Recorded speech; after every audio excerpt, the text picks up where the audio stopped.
Hi there, my name's Sophie Mason and I'm a pelvic floor physiotherapist here at Proactive Pelvic Health Centre.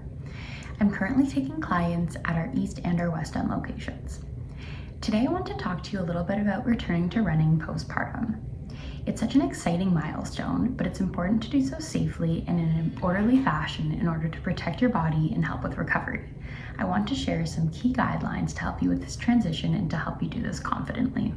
So I like to think about breaking this down into phases. Phase 1, we can think about rebuilding our foundations. So we're focusing on active breathing, pelvic floor exercises, and regaining some core strength. Activities such as gentle walking and other low impact activities can help us with our fitness without placing undue stress on the body.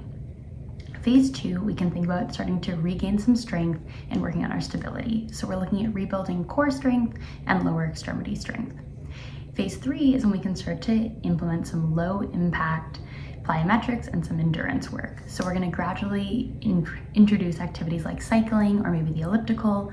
We're starting with some low impact plyometrics like some single leg hopping, single leg balance, and maybe some forward bounding.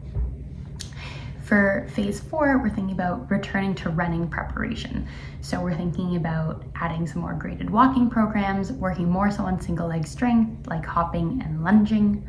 And then we're going to do some strength testing here to make sure that we actually are ready to return. And this might look like single leg squats, calf raises, bridging, and some hopping drills.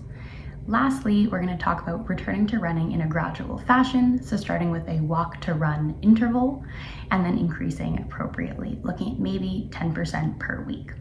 So just keep in mind that every postpartum journey is unique and that your recovery is not the same as anyone else's. Trust the process and build slow. If you have any questions about returning to running, please don't hesitate to give us a call or send us an email, and we look forward to seeing you soon. Bye.